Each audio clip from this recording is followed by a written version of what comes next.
So the next section we're going to look at in the model is the segments and metrics section. Before we go into the details of this section, just to mention some overall formatting points for modeling in general. When you decide on your units that you're going to use, your scale, you always want it to be as readable as possible. So, for example, here we could have made that the scale, and a lot of times you'll see financial filings in thousands, right? So this number would represent here 1.257 billion. But of course, the more numbers and commas and zeros that you add here, the more difficult it is to read. So that's why we picked, the smallest scale possible. For percentages, if it's necessary, you can have one decimal point after the percent, if there's very little variation between the numbers and you want to show that. But for example, we don't need 3 decimal points on the end of the number.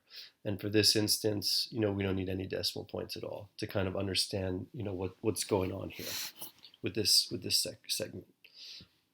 All right, so just keep those things in mind as you're building your as you're building your model. For a retail company like Office Depot, it's nice to always see what the store count is. So here in this first row, we have the number of retail stores.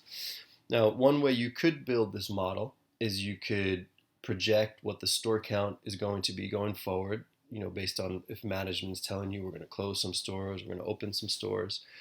You could then calculate the historical sales per store and use that to project what you think the sales are going to be going forward. This metric here, retail same-store sales, you'll also see it as comps. This is a very important metric for any retail company. So this metric tells us is for stores that have been open at least a year, how their sales in the current period compared to sales a year ago. And so this kind of tells us, what the real organic growth is, or organic decline of the company. So you could project your sales that way. What we're going to do instead is we're just going to come up with individual growth rate projections for each of the segments and use that to calculate our total revenue. So this cell here in yellow and all the other ones in yellow, these are our driver cells. So what this is telling someone who's looking at your model is, if I were to change this number here, let's make it 0.5 for example, you see now that all of the cells after it, they updated dynamically. So they're all being driven by this number. All right, so this is just a way for you to highlight, where the driver cell is. So for each of these segments, we're taking the revenue and we're multiplying it times our expected growth rate, and that's how we're coming up with our revenue guess.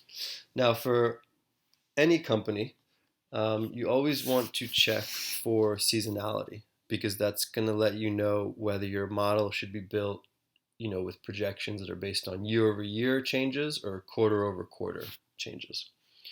And so an easy way to check for that, if you go into, well, you can see the previous video on how to navigate to here, but if you go into Office Depot's 10K, it's usually mentioned in the 10K, not always in the 10Q.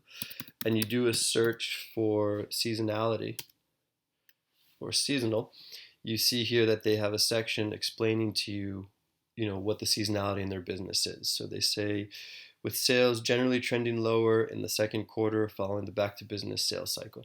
So some companies will tell you, there is no noticeable seasonality in our business, and some companies will tell you, yes, there is, and this is when you see it. So, but because this company has seasonality, we are setting up our model to show year-over-year changes in revenue. So this 4% change is based off of the sales figure of the fourth quarter from the prior year. So we're taking this number, the 1.293 billion, multiplying it times 4%, and that's how we get the 1.345 billion. And this is our guess for the operating margin 5%. So we're taking 5% of our revenue, and that's how we come up with the 67 million here. All right, so you use the same technique for the other two segments. And then to calculate the total revenue, so once you have each of those done, you just take the sum of the three. And that's how we get our total revenue. And same thing for operating income. So you're just taking the sum of the three individual operating incomes that you've calculated. Just another general point to mention for modeling. So a model can be, as detailed or as not detailed as you want. You don't want to make it too detailed, because then number one, it takes a lot of time, but secondly, when you have such a high level of precision, it might give you, maybe a false sense of confidence as to how accurate your estimate is. So you really want to make your model, with just the right amount of detail, so that you have something meaningful to show, but not super detailed, so that you get bogged down, in all the little formulas and things like that all over the place.